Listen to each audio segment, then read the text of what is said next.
Hi, I'm Alberto Zucconi, and today I'll speak about a variable that I think is very important to understand what we're talking about.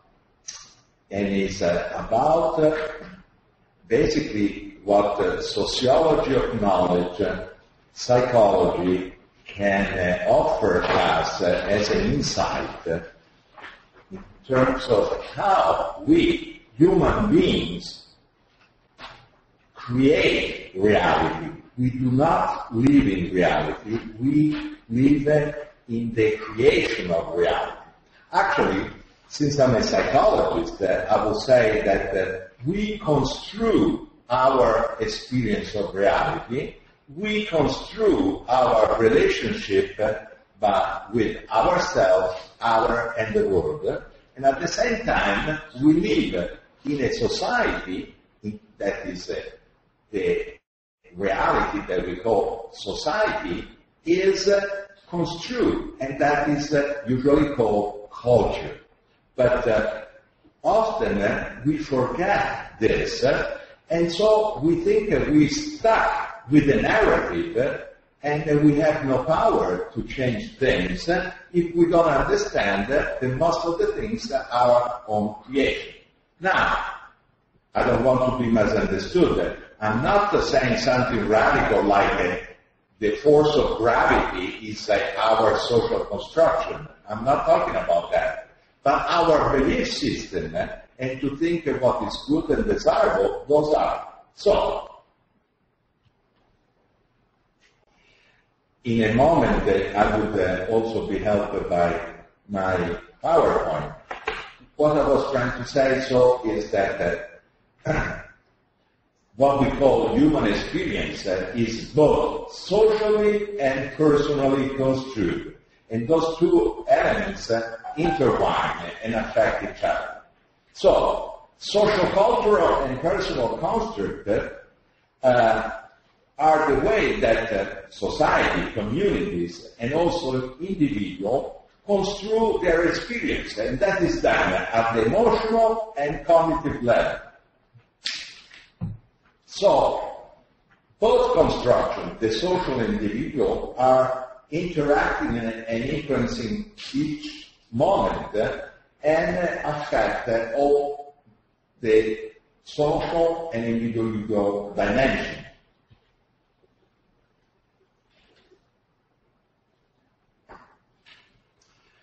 Of course, history and different culture underline that what in a society and in a specific historical time is perceived by the people living as real varies from society to society and is produced, created, transmitted, and passed through social process. So our perception of reality is basically shaped from belief and assumption about the reality of ourselves that are typical of the society and culture which it belongs.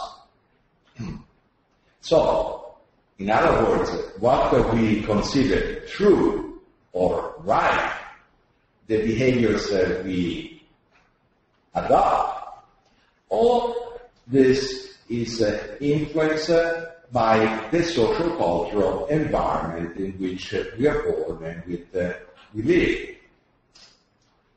This process is internalized, and this happens especially in the socialization process. What I mean?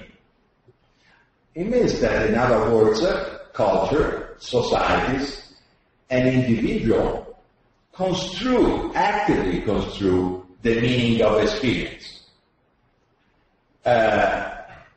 And let's give some example. A mother, a family that has two kids, a brother and a sister. They will be raised by a mother that in psychology we say give insecure attachment style of conduct. Insecure bonding, not deep conduct. Probably, since they receive not a reassuring bonding from the mother, they could, not automatically, but they could develop some insecure way of relation to the self and to other people. But the culture in which they live in would probably consider that style of relationship okay, acceptable, even rewardable for the girl, and punish instead the boy that is insecure. So, same kids, same mother, same attachment, same patterns of behavior, but then that is reinforced positively or negatively. One other example, I'll have plenty. For example, today, in many societies, I just arrived yesterday from the United States. In many states, there are people of the same sex that have won the rights to marry each other. So two women, if you open the New York Times and you go to the marriage section, you see a lot of men and women celebrating their marriage, but you see a lot also of women and women and men and men celebrating their love. In 13 countries at the moment, being homosexual is punished with the death penalty. 13 countries? 13. So, the construction of reality at the social and personal level is usually not perceived as such.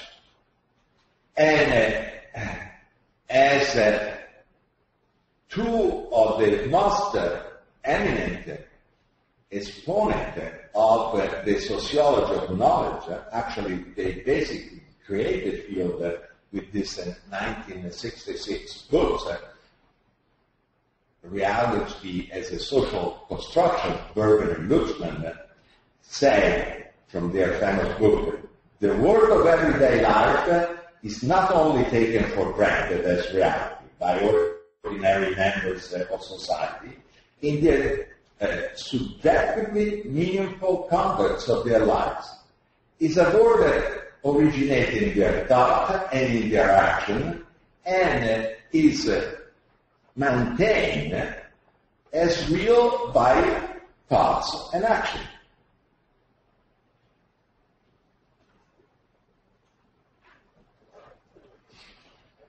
Let me make other example.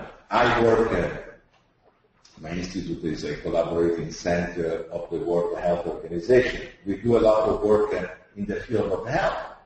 Well, you think health, if you are ignorant, you will say, health, you're healthy in any place you go. Not true. Health is a social construct, and it varies enormously from time to time and from culture to culture. And the concept of health is part of the dominant culture. First of all, until few hours in terms of history, until few years ago, at the end of the Second World War, health for everybody, for every Western doctor, was absence of illness. Nowadays, if a doctor says so, I teach it to doctor and clinical psychologists, well, I flank the that because that is the mechanicistic reductionistic paradigm. Today, health, as the definition of World Health Organization, is the development of human potentiality. It's not just the absence of illness. It's the development of the potentiality of individual. As a matter of fact, The requisites for health, the World Health Organization recite are peace, democracy, equal opportunity. Now, why they will say so? Well, scientifically it's proven that to be in a war is not conducted to your health. To be bombarded, deported, killed, and tortured is not.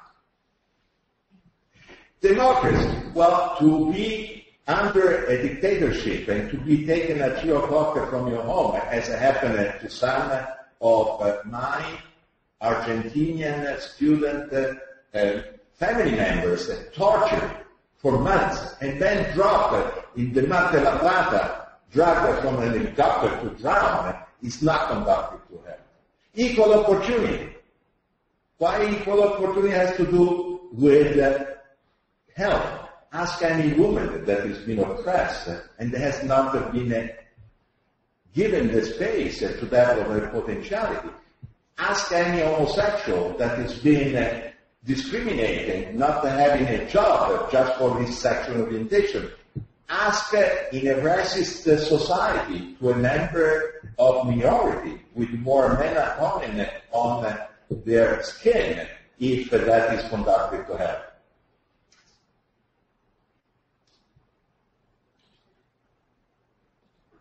So, as I was trying to communicate, the anthropology ethnographic literature is true as an example of how different cultures in different times place and regard the human body. And the cultural belief about body, health, and disease are often part of the religious or spiritual tradition, which in turn govern how disease and disorder are regarded and treated.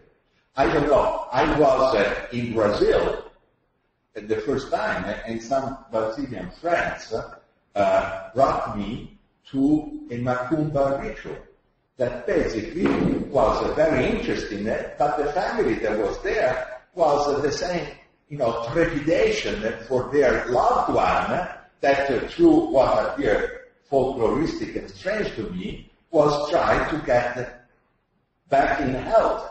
But it was to cast, if I understand it correctly, evil spirits and be restored in harmony with himself and his community.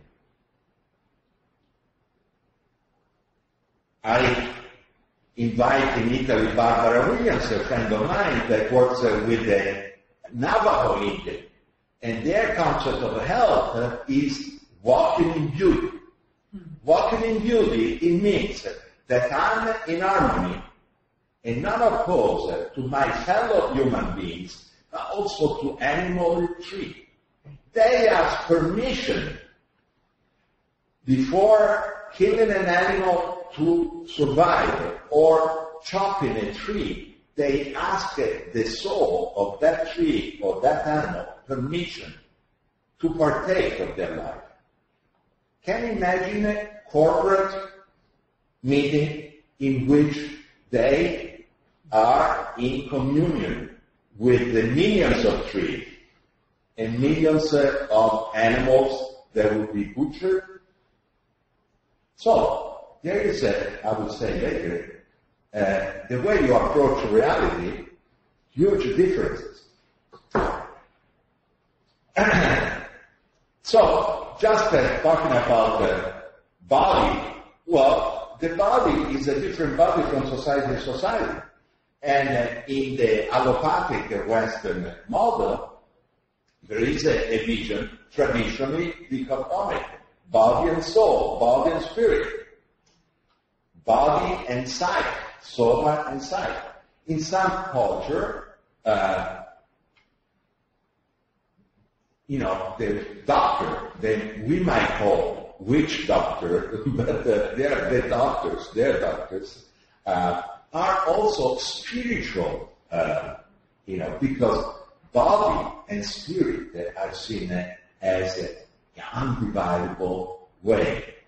And so, in many societies, illness is a failure in harmony or an imbalance of forces, yin and yang, etc. And School of Medicine, China, India, and many other non-Western communities, they teach, and many aspects that come in mind, actually not even so far from our culture. Like, there is allopathic medicine, but it's one. There is a homeopathic medicine, and a homeopathic doctor would talk to you like a therapist, because it doesn't just focus on the body. And so, I've been teaching in a medical faculty for many years, and doctors have even a problem to deal with emotion, because they don't see the person in a mechanistic, reductionist way. They see a dysfunctional organ. But that approach has consequences and costs, like everything else, of course. So,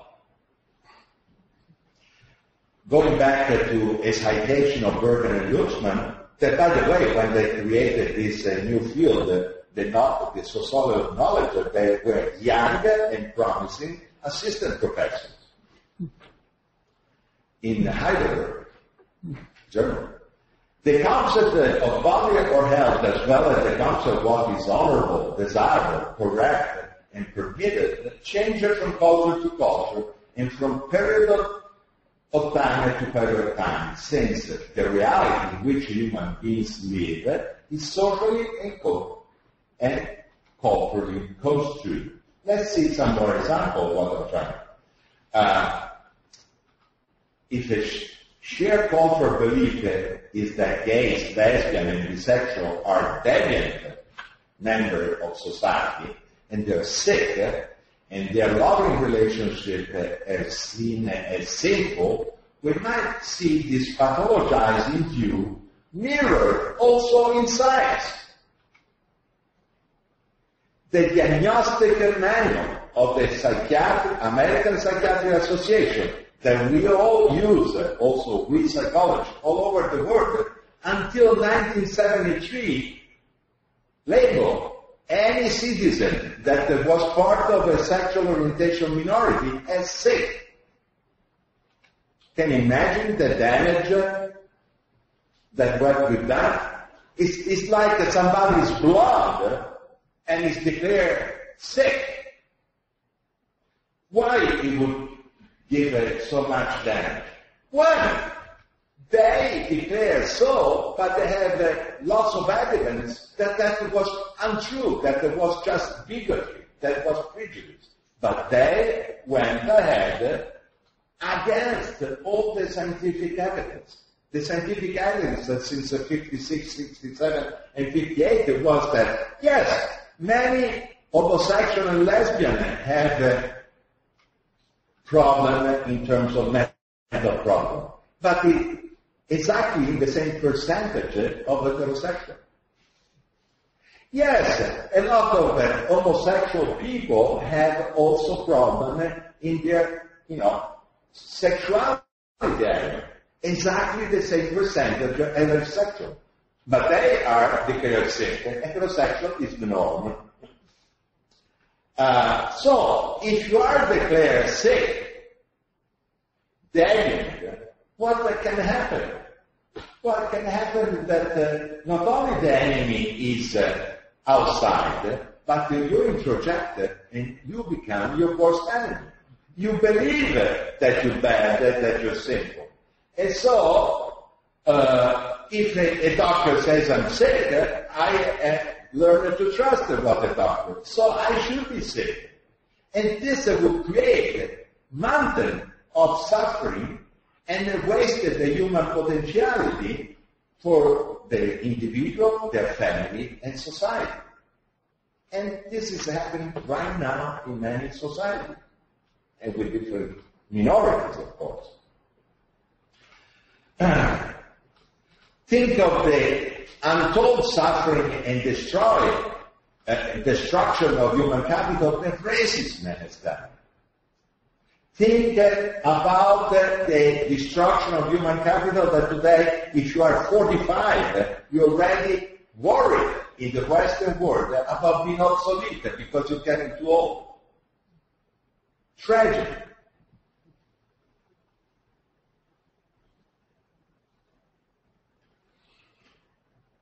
So, what is the desirable? Changes from culture to culture, but also from time to time. At one time, I just went to the internet and took some picture. I was a little jet lagged also, so I took the first picture that came in handy. But this gentleman, if you put it in the 1800s, people would have said, oh, look at what a handsome and elegant man. If this guy arrived to a party, everybody would say, this is crazy. Why did you dress so funny? It's a good costume. Right? In a country, if you don't dress like this, concealing your hair and your face, you are deviant and you risk your life. This is the picture that I took from internet. I searched for a pastor, a Christian pastor, and his family. And I come up with this nice picture. Here is the pastor, the wife, and 2 kids.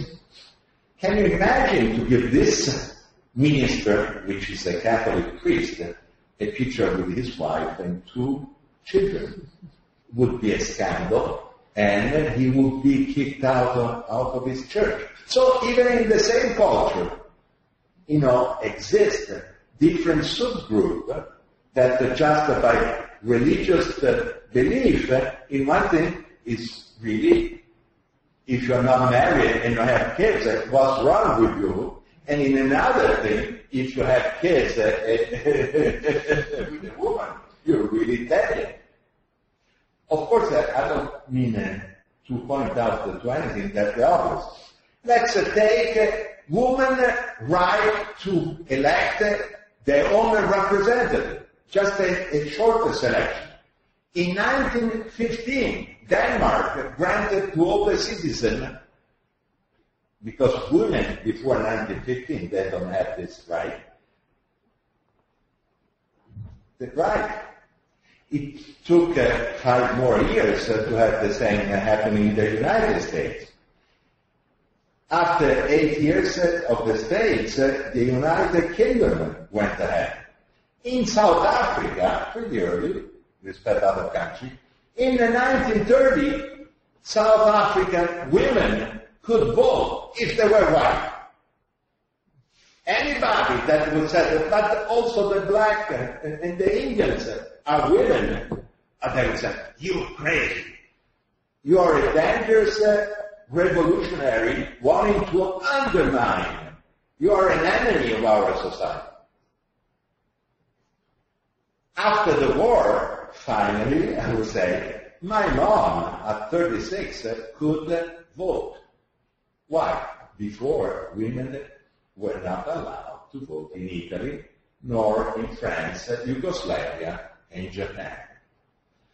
But from 1915 in Denmark, it took up to 1971 from Swiss women to cast their vote. They were allowed to work in chocolate factory since memory, but to vote, no way. Interesting, eh? Switzerland, very clean country. A nice picture from the United States where Men of Ohio, give the women a square deal. Vote for Amendment 23 on September 3, 1912. They actually heard the message. They voted it. But you can go to your memory and recall many examples of what happened when you were kids. How was the social construction of reality when you were very young, which is about 10 years ago, of course. I remember that when I was very young, about 7 or 8, I and other friends, I was in the Catholic action of Florentine Catholic Church, and we were small kids with short pants. We were not allowed, the social constructed reality didn't allow young boys to wear long pants. That was for adult teenagers. So we felt really without it. And we already liked girls. So what we did, we learned from Humphrey Bogart how to be a real man. So we smoked tobacco, and that was so bad, it tasted so bad. I vomited so many times trying to impress her that I was a real man, notwithstanding my short pants. Let's see how we internalize what is good. Since I was a kid, I remember my mother cooking something that today I would pay any amount of money to be able to eat again. My mother was a very good cook, and she cooked fried meatball. I still smell it right now, and French fry. And I was there in the kitchen, and my mother, as she was cooking, let me try a meatball, and then the second, and French fry. And that was paradise, because it was only good food, but it was soul food, so nourishing, was love. So, today that I talk about health, don't dare to take away from me what I know is not good for health. Fried meat. I want my fried meatball. I want my French fry. I want my mother. I want the love of my mother. Do you know what I mean?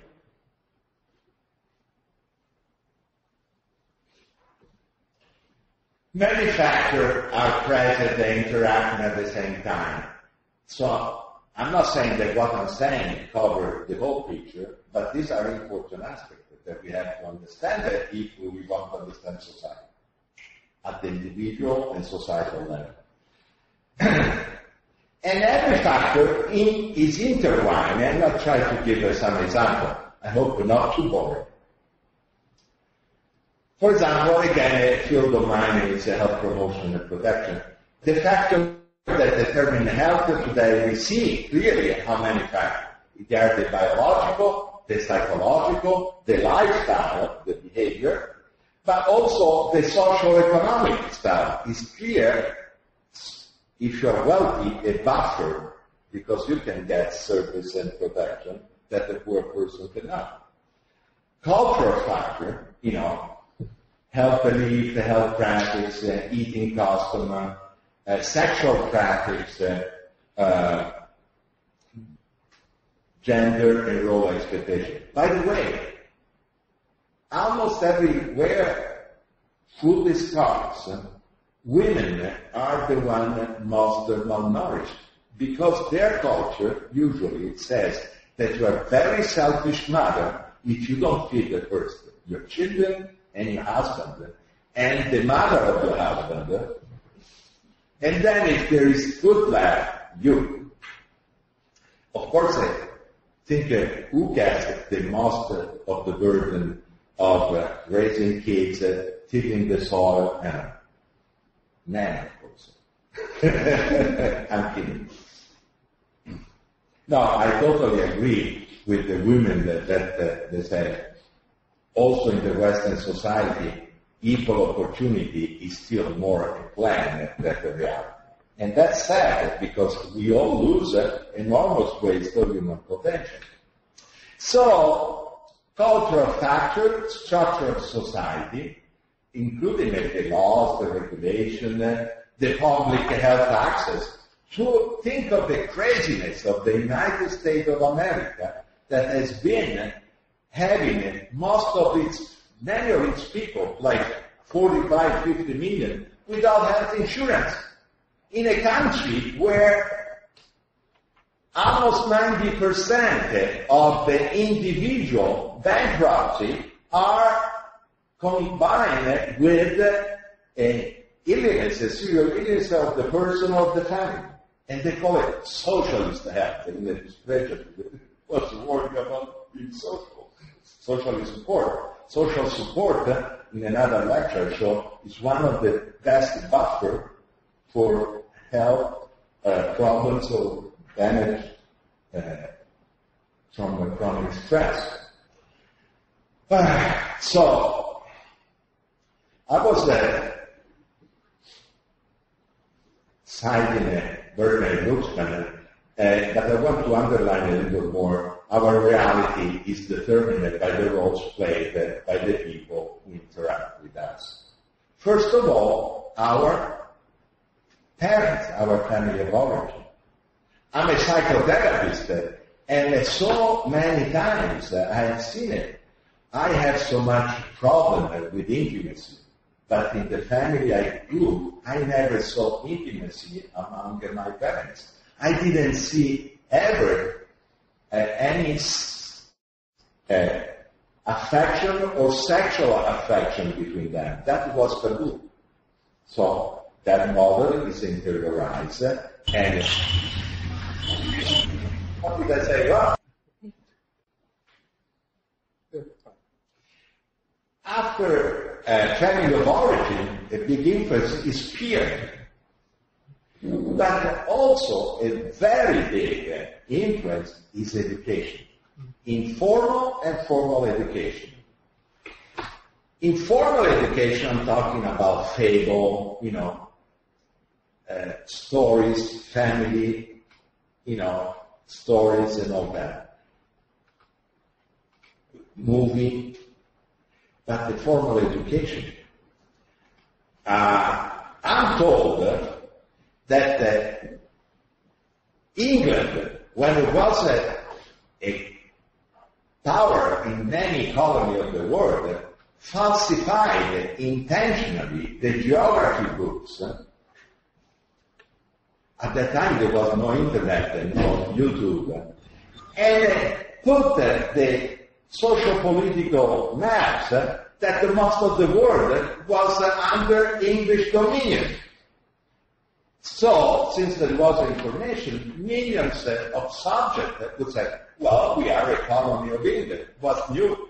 The rest of the world is just in the same condition, so we are normal. We are in a world with, today, even a university professor stating that there's not been an Holocaust. That is just a Jewish publicity. They're all crying for something that didn't happen. In some countries, there is the negation that the Armenian genocide didn't exist. It was just a long walk. So, denial is a potent factor. Also, the social relationship that we have with significant others. Basically, as a psychologist, I would say, by our structuring of the personality, which means we embody every addition of social interaction. That's how we form personality. So, my point is that, I'm finishing in a few minutes and we can start discussing this, we need to be aware of how we construe our experience. Why? Because if our constructs are unconscious, we are unaware, we would never be able to criticize it and change it eventually. What we call reality is a construction. Whatever we call reality is a construction, but can be a conscious construction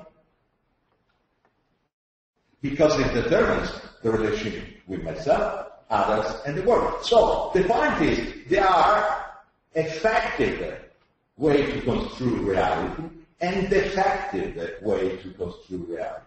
That we have to be very clear. Like there is food that is nourishing, it's food that is poison.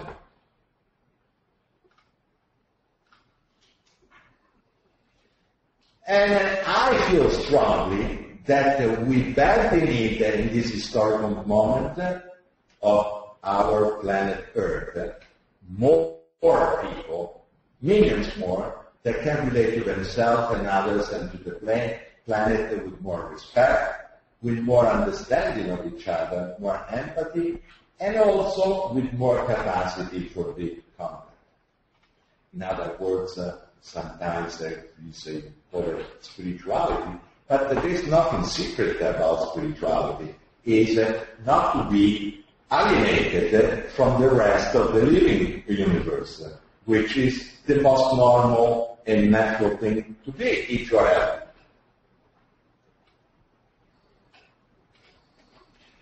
So, the question, an important question for society and individuals, is how we can protect and promote the human capital, individuality, the capacity for resilience, and to have a fully functioning person in this time and history.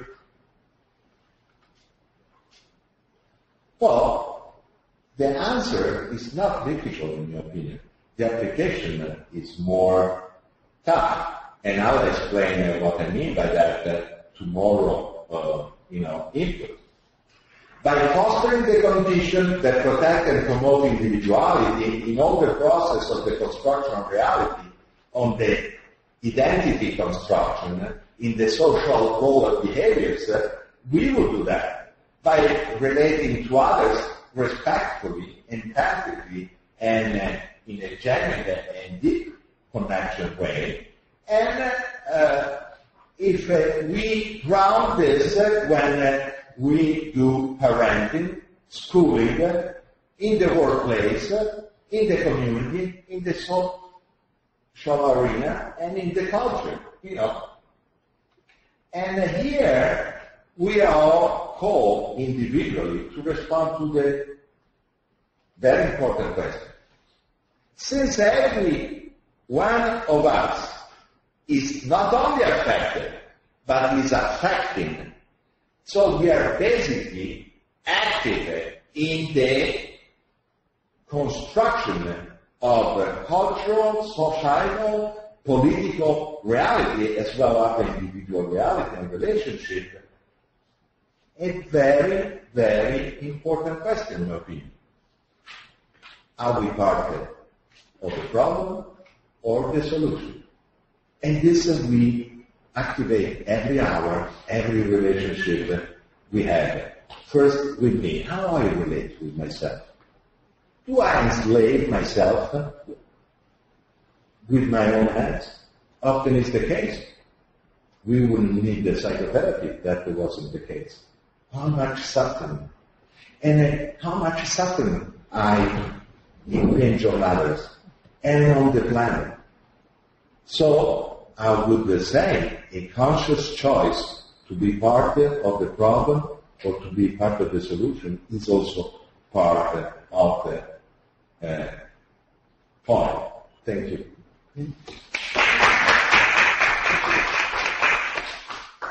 Alberto, that was terrific. Thank you. It raised so many memories and associations as we went by. One of the first I thought of is in 1964 when I moved from Los Angeles to Berkeley. And I grew up in an upper middle class family where my father was a businessman who traveled, wore a suit and tie his whole life and went to work every day. And I went to a place where everybody was wearing jeans and long hair, and none of the young people were shaving, and even the professors were coming to class in the jeans and everything like that. And in my parents' generation, these were the beatniks and the dropouts and the fringe of the society.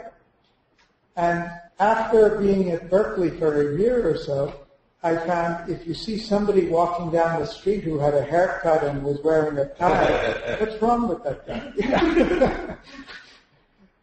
And after a while, I became aware that if I didn't have long hair and wasn't wearing jeans with a hole in it, people would be wondering what's wrong with me. It's just another way of construing reality. And then when I went to India in 1970 and I began to see life from a different perspective, I think it's a great experience to go to societies which have very different cultural backgrounds, because the one thing it makes you realize is how relative is your own construction of reality and everything you take for granted. And when we first started work on this kind of theme of society, some of the themes that Germany was talking about, society as a whole and all of that, I had a conversation with one of our past presidents of the Academy, Harlan Cleveland, and was trying to talk about how in India they really look at society as a whole thing. And his comment, which is exactly what I would have said earlier, was, well, after all, society is just a group of people. And I realized when I heard that, that's exactly the way we were raised in the U.S. We were raised that society is some thin thing out there, just that doesn't really touch you very much because it's each person or family on their own. And you can interact with other people, but there's kind of a great independence. Whereas in India, society is an ever-present force that influences every thought and every decision they make. It's a very real, concrete reality everywhere. And of course, it's not that it isn't in the U.S., but we have made it in our mental... You said something very interesting, because you said the key is to make your construction conscious. And we have made it unconscious. We were also conforming. We were also watching what everybody else was doing. But in our conscious conception, we don't care about what other people think or do, even though we're imitating them and watching them all the time. So to make that I have several questions for you, and one of them is, how do you make your social constructions more conscious? And I guess I got one answer from myself just in discussing it, is when you really get exposed to other societies, not with a critical mind, but recognizing a different view, a diametrically opposite view, is as valid, essentially, and to try to see through other points of view.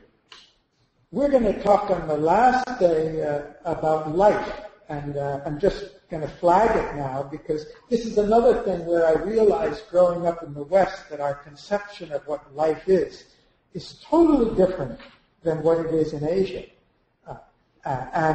So we kind of try to raise some of those constructions and just have some fun with it the last day, and see what you think about that construction. I was approached by a young Indian woman, a girl, who was just making an important decision about her career, and she wanted some advice from me, and she said, I really want your advice. Please tell me what I should study in college. And I know these are very important issues, and there's a lot of background to it there, family pressure and all. But she was so sincere in asking me that I was really thinking, so I'd like to advise her to do what I didn't do, which I should have done. I really feel I should have gone for English literature, and I would have learned much more when I was young. I was just tempted whether I can tell her that, because nobody tells anybody to go for English literature nowadays. And then she said, please, I want to know your advice. I really want to take your advice. Should I go for medicine or should I go for computer science? And it was like there was no other options or realities. And for her, she's taking the same decision that thousands and thousands of other young people are taking without any conception that she's a product of a construction of reality. And more profoundly than that, maybe because we were lucky enough to grow up at a particular time, but when I went to college, I wasn't thinking about what my career is going to be or how I'm going to make money. I was thinking, what do I want to learn? What do I want to do? Kind of like what Steve Jobs said in his commencement speech, which maybe we'll hear. The idea of education was, what can make me a better person? But today, not just in India, but I think in very many countries, education is not what you learn. Education is the degree you get. The degree you get and the job you get. And the content is really secondary. It's not about improving yourself. It's about improving your social prospects. And of course, in my parents' generation, that was also true. We just went to a different paradigm. So I think that it's a very, very important subject, and I know we'll be coming back to it a lot, but I'd like to put back a couple of questions to you. Maybe you can elaborate on. One of them is, any thoughts about the relationship between the social construction of reality and accomplishment?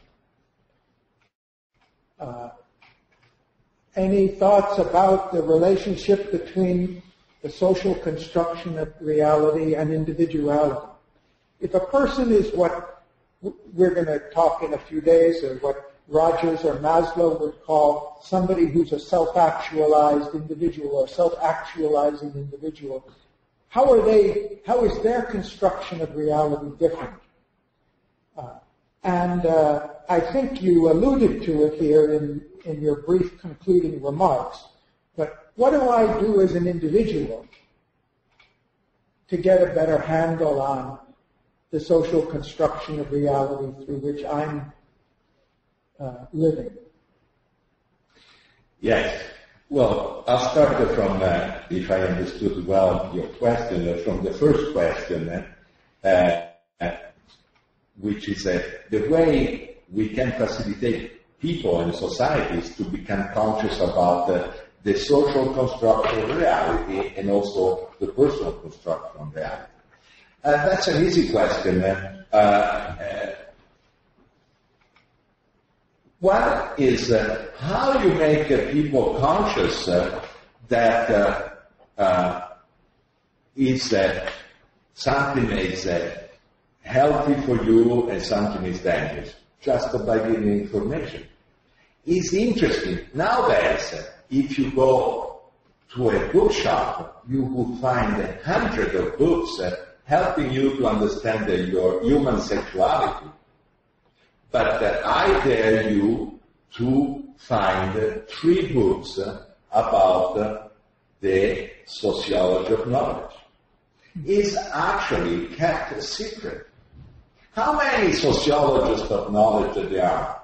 I would dare you to mention 5 names. Anybody that is a university professor. Sociologists, when I ask them, can you tell me some good books on the sociology of knowledge, come at maximum with a couple of books that everybody knows.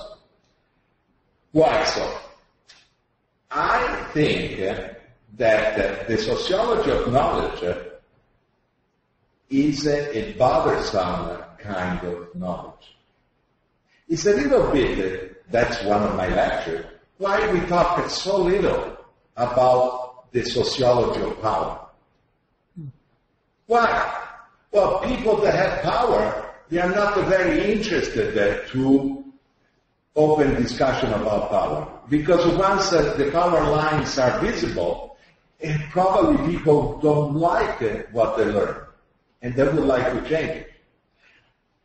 In history, the people that have power are really trying to suppress self-awareness. Exactly like any colonial power tried to facilitate the introjection of their value on the subject that were oppressed. You know, there is an issue here that it's very easy to have people learn about these things. You just inform them. And then when they are just aware of the notion, they take notice.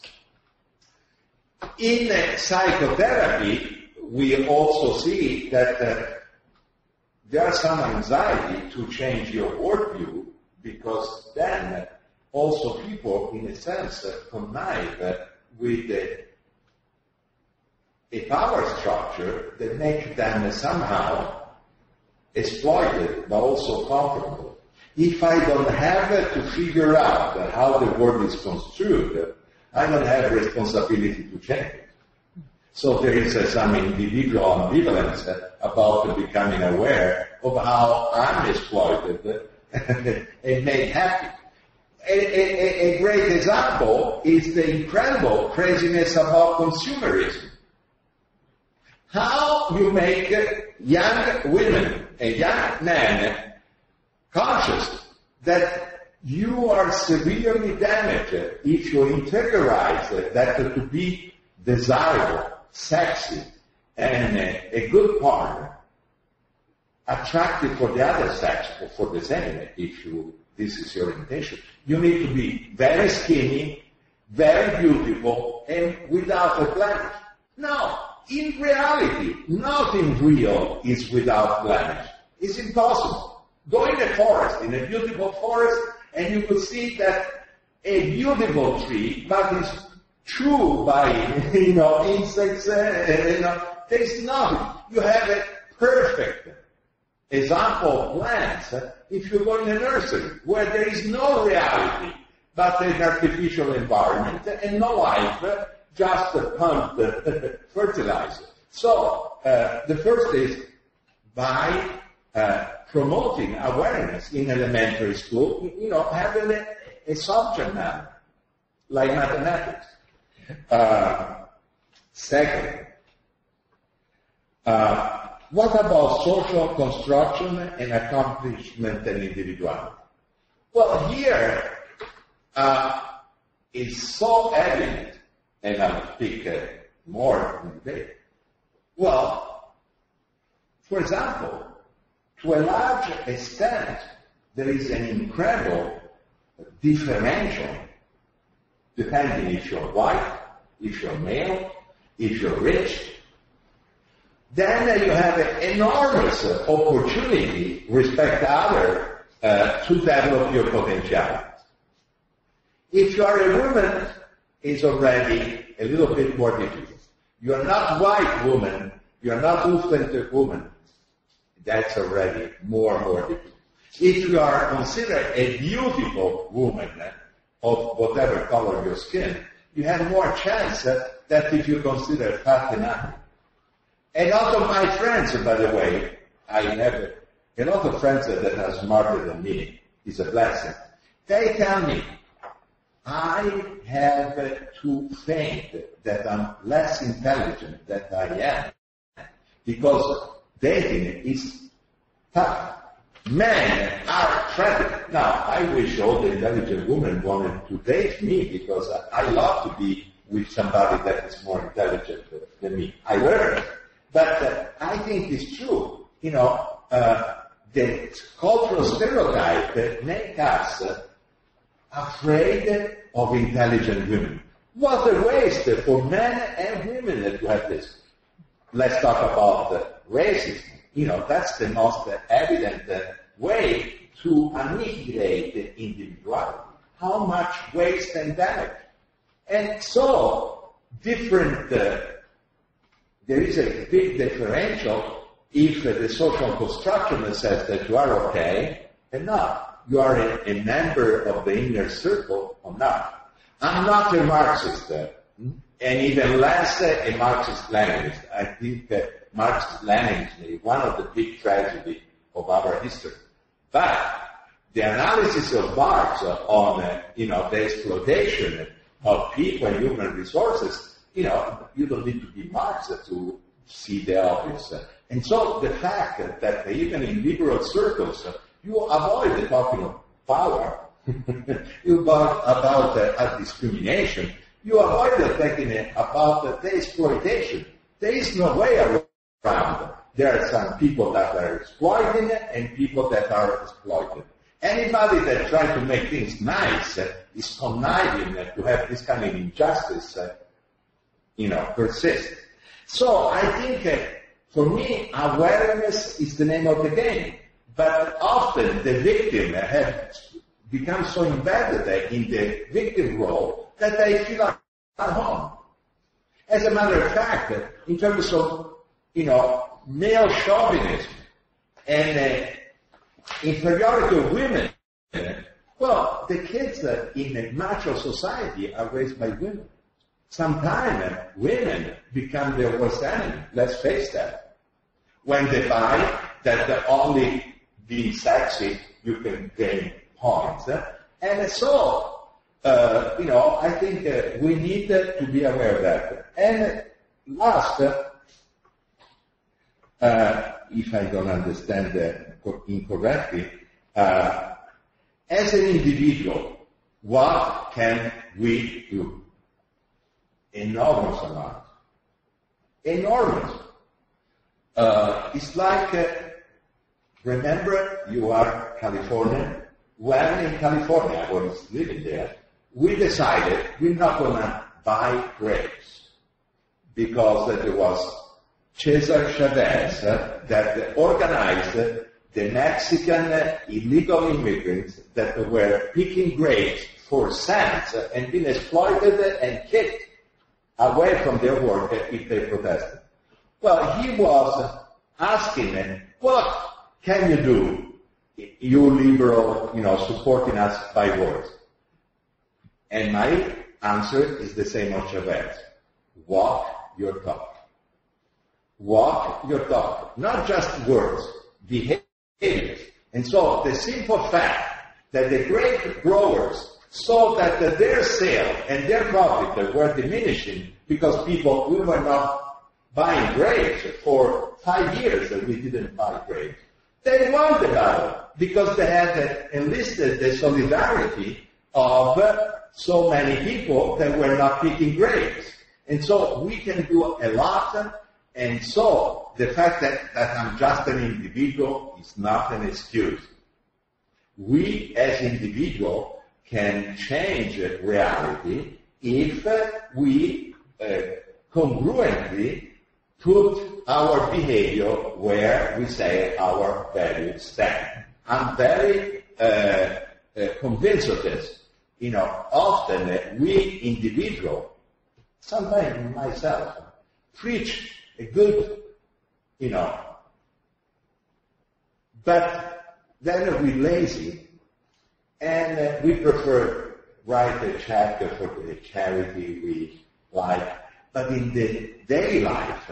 So, me, how I treat the women, honestly, how I think about women, what I really think about, not gays in general, but that gay person that asked me to be hired in my office. Now, I'm proud to say, at least on this, in our staff, that they're gay and these lesbian colleagues, and we are proud of them. But it's also, we need to be a little courageous, because a lot of other colleagues from other, they criticize why you're proud that you have gay and lesbian on your staff. To them, it didn't look good on me. So, let's stop preaching and let's start really being congruent. Walk our talk. We'll get one question, and then there's a question from Frederick Arma. It's for you, Alberto. If reality is socially construed, then in what way is reality different from perception? Or are they essentially the same? The perception is one thing. Like, I perceive, for example, the temperature of this room. The construction is that I would declare that this perception is desirable or undesirable. So we paint value on our perception. So on the perception, water is water. But for me, that I want to jump in a Norwegian fjord in May is nice water would really, the chill of the water will really energize me. To another one, it's terror. Me in that icy water. My partner, Irene, would hate it if somebody throw her in a Norwegian fjord. I love it. I love body surfing. Somebody thinks I'm crazy in Italy. They like the sea flat, many of my friends, and very warm. To me, it's no fun. I want the ocean in California where it's rough and there are waves and movement. So there are two identical things, but two different people, two different cultures interpret them, construe the experience with very, very different meaning. I hope I answered that question. Thank you so much, Alberto, and both you and Gary for being so personable, bringing back what is most personal about your memories as well as your current state of being. And it's a rare find in the universities or academia. It's a still debated subject because even in philosophy we say that it has been a tradition to say that it's indecent to speak of personal things. Rather, you're supposed to make huge general claims about the nature of reality without referring to the self that is perceiving it, which is truly contradictory and conflicting within itself. So thank you for doing that, as well as opening up your own vulnerabilities to us as a human being and allowing us to see you for who you are in all aspects of you as an academician, as an activist, as a clinician, as a partner or boss, or in any of these roles that you play personally, professionally, and socially. One of the things that concern me and that I find most difficult to deal with, maybe it's not my job to deal with them, but as a thinker as well, it is easy to deal with people that are openly brutal. You can see their wounds in their own actions of hurting another. It is also easy to work, so to speak, easy, conditionally saying easy, but it's apparent, it's transparent, to work with people that are broken down to nothing because they have no recourse. It is very complex to work with people that are well-intended and yet damaging another, limiting another, reducing another. We can take any possible example. You can think of one of them would be, for example, say a Christian person that is well-intended but bent on saving your soul. That could be a Christian person or anybody claiming that their way, or as you said, their perception of reality is the sole measurement of reality and sole validation of it. And those are the toughest things to deal with because as you approach this person, they may have, you may realize they have very fragile egos that seem to be transparent and saying my intentions are the best, these are my values, these are my brothers or sisters, and yet they're blindsided by the way they could be limiting another as a pure life form, as a different life form. So rather than giving my ways of how I've dealt with that, I would like to hear to you speak of that more. Thank you, Mila, and thank you for your words. Well, first of all, I'll start from in philosophy. Not all philosophy. I belong to the section of philosophy that is actually thinking that the phenomenological experience, that's very important. And phenomenology, I think, has been given and is giving a tremendous contribution to the world of philosophy and also the approach to scientific investigation. For the well-intended people, I agree that there is a big phenomenon. As a matter of fact, that there is a saying that says that I don't know if it's also in English, in Italian, it's a saying that more or less says that help is paid by good intentions. And I think that is difficult and easy at the same time. Because if the well-intended has a personality open to become more aware, it's very easy. Is to make the person aware. And so the name of the game of, what is the powerful tool of change is helping people to understand others. So empathy, I would say, is the magic pill. But some do-gooder actually are pretty rigid. And so with the rigid character, structure, or personality, of course it's much different. Because for a rigid character structure, change is very threatening. That person perceives change as a threat of death. And actually has, in some regard, the right perception. Because to change, we need to die in the present form, not physically, but in the structure, rigid structure, to allow more flexibility. And some people would fight nail and teeth change, not because they are against change. They are afraid of change. So again, not approaching that kind of problematic person with the judgment or with admonishment, but try to understand how the person creates its inner world and relating respectfully to that and making a personal statement. So in other words, I would say, if I am contacting a person as a person, I think we could start a dialogue because I create some safe space to exchange experience.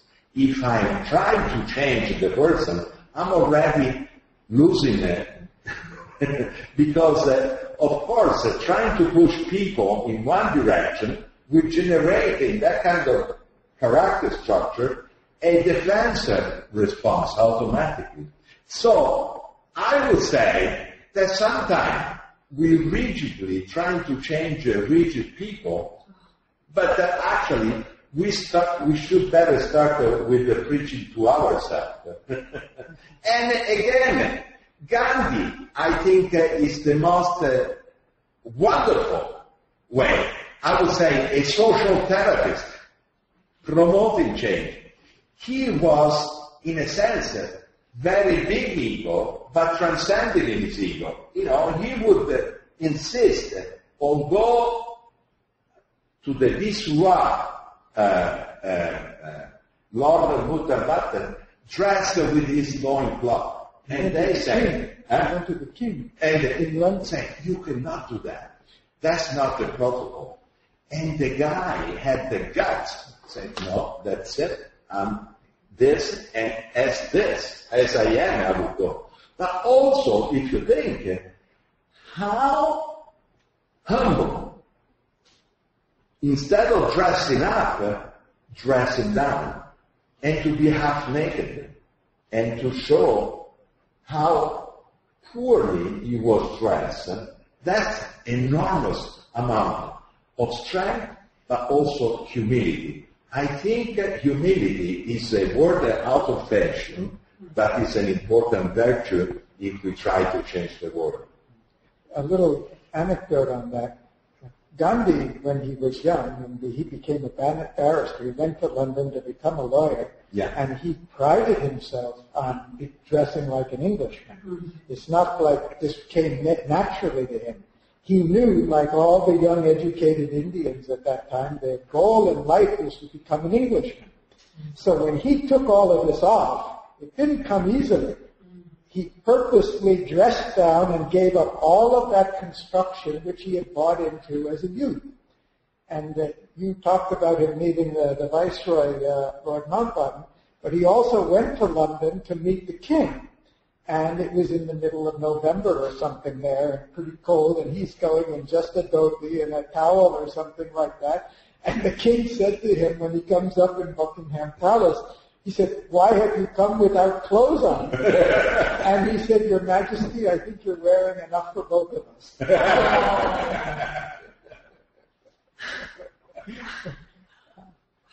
When Alberto was talking about the roles of women and the idea of suppressing intelligence and all, it really reminded me of some things you told me once.